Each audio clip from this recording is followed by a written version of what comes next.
Hello po, isang magandang araw po sa ating lahat and kumusta po kayo? Ako po si Melissa, sa mga baguhan tawagin po niyo akong Ate Mel.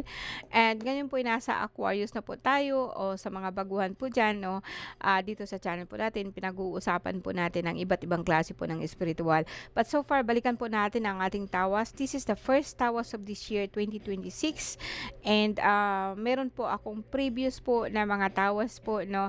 I think 13 or 14 series na po 'yun. So balikan po ninyo just in case gusto po ninyong matingnan kung ano po talaga nangyayari po sa inyo guys. Kung magkatugma-tugma ho ba.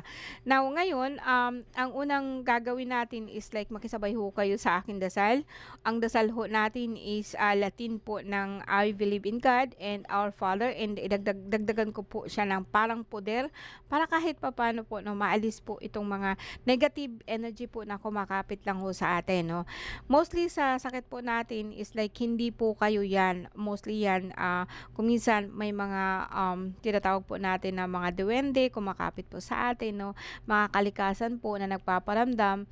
'Wag po natin silang, kamuhian kundi they are part of kalikasan, kailangan po natin sila 'no. Kaya po kung nakita ninyo ang sama-sama na ho ng panahon 'no, idagdag pa ho diyan yung mga kaluluwa po na nalunod po na kailangan po minsan ng hustisya, kailangan po ng minsan na mapakain 'no. So, nagbibigay po sila ng bigat 'no, bigat po sa ating pakiramdam. Lalo na po kapagka, sometimes ang mga kaluluwa, sila po ang nagbibigay sa atin ng mabigat na pakiramdam, lalo na po 'pag sila'y nagugutom. And, sila po ay parang hindi na nakuha ano, kung nasaan man sila ngayon, hindi sila nakuha 'no. Lalabas po 'yan mostly and magpaparamdam ho 'yan sa mga tao po na medyo malakas po or masyadong sensitive, tatamaan ho kayo nun. And, kaya po kailangan po natin ang dasal 'no, kung minsan po nawawala lang na ho ang nararamdaman natin kapagka nadasalan ho tayo. So, let's begin 'no. So, as I said 'no, let's touch our hearts, open our mind, and kahit papaano po makinig po kayo sa dasal. Let's begin. So, Christatim Hisum Christi Pater Salvami, Christatim Hisum Christi Pater Salvami, Christatim Hisum Christi Pater Salvami, Paternum Diem Christum Solumi, Christatim Christum Iusum, Atum Picatum Igusum, Jerusalem Basidit Lababimi Salvami. Sa lahat po ng nandidiyan po, sa lahat po ng nakikinig sa pamagitan po ng mahal na Ama, mahal na Ina at mahal na Hesukristo, naway balutin po kayo ng kanyang pagmamahal, grasya at pag-ibig. So, okay, nasa na tayo, Aquarius. Kumusta ho kayo, Aquarius? Aquarius is a air sign and a water bearer po, no? Yeah, no, sila po yung simbolo po ng actually akala ng lahat ang Aquarius is water, but Aquarius is an air sign carrying water, no? Napakaganda po ang energy ng Aquarius. Okay, sila po actually ang maraming mutya sa katawan ng hindi nila alam.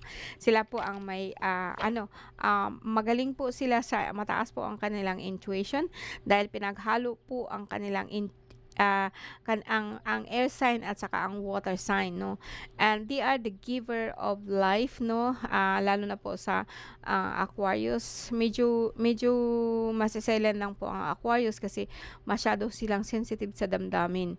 Alright, now ngayong taon na to 2026 is like fire sign and a water and a horse. So ibig sabihin po niyan is like movement po no, and Aquarius dahil may dala-dala sila, kung minsan dala-dala nila sa baggage nila. Mostly sa Aquarius, they pour something into the world no, bang lahat po ng energy ng mga Aquarius actually binibigay nila sa iba no. Ito po yung kagandahan po actually ng ano, pero ang negative impact nun is just like mawawalan sila ng lakas, maubusan sila ng lakas, ng energy dahil po sa iba. Ito po yung isa pong maling konsepto po ng kumbaga sa akin na mahalin mo yung iba, na mahalin mo yung ano, mostly sa akin moson, masasabi ko po na mas maganda siguro guys na there is a rule also na you cannot give something, you cannot give anything if you don't have it, no? Hindi ka na makapagbigay ng lakas kung ubos na yung lakas niyo. 'Di ba, 'no? Hindi ka makapagbigay ng pagmamahal kung wala kang pagmamahal sa sarili mo. Actually, that's a fact. Kaya po, yung mga ating, nakagawian po na mga paniniwala, nakagawian po ng mga kasabihan na kung saan is a good to listen, but actually just, kung titingnan mo talaga they're all just lie, no? Just they are all scam. Scam lang po yung sa akin na mahalin mo ang iba, no, na actually, despite pa sa mga ginagawa, that's also a wrong one. This is also a wrong thing to say. Mas maganda po sa akin na mostly kailangan mong ikaw muna, no, bago ang iba. As I said, you cannot give something out into the world kapag wala din po kayo. Ito yung binigay sa'yo ng, kahit taas-taasan, pero dapat mo siyang malalampasan kasi hindi lahat ng Aquarius is pure Aquarius, okay? Okay, so I hope na hindi ako nawala sa ano, no, hindi ako nawala sa passing, no. That's the only thing I say, no. That's the only thing nakita ko kasi, no, na parang ang Aquarius is a very kind people, very kind-hearted, no, na. Alright, so now tatlong spread po tayo, no. Una po is sa ano, sa sentro po. Tingnan natin kung ano po nangyari po sa atin. Aquarius. Okay,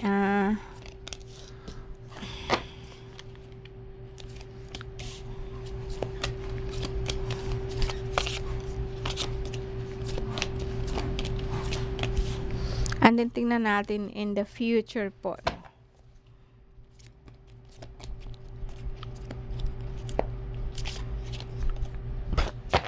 Sorry ho.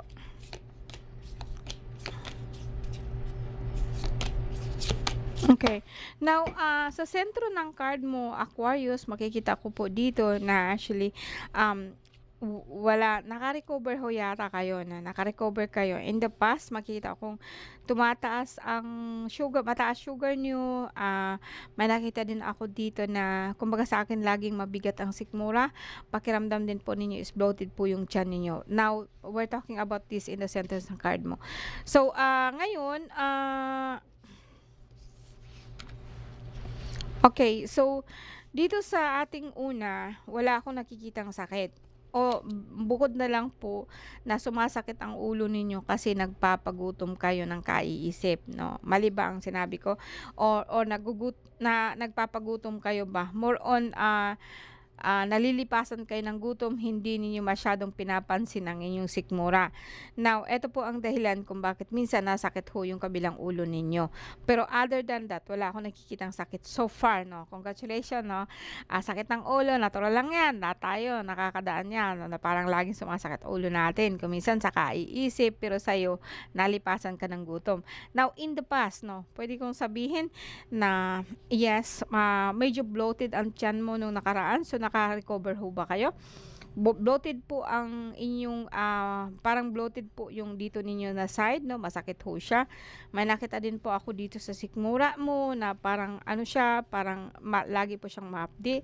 Masakit din po ang ulo, no? And mataas sugar ninyo. So, eto guys, no, talaga pong like masasabi ko na, yung nararamdaman ninyo is isang batang diwata na namatay ho siya dahil po sa nakulong, no? Namatay ho siya dahil nakulong.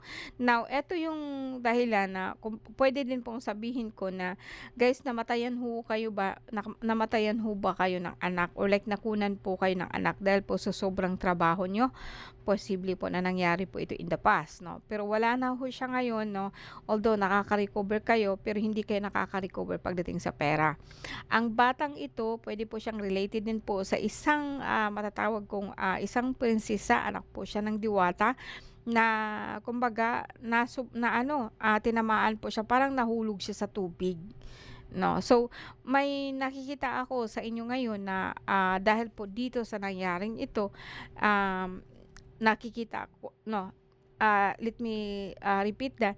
Dahil po sa pangyayaring ito, no, dahil po ang isang diwata namatay po siya at naikulong and nagalit po itong diwata, no, and ang kapalit po nun, hindi ka naman po niya actually sinasaktan, while pera ho ang kapalit nun. Parang kahit anong kayod mo, nawawala at nawawala yung pera nyo. May nakikita ako guys, na nangyari ito, no, nagkahiwalay yung amang hari nung sinabi kong bata at ng inang hari, no.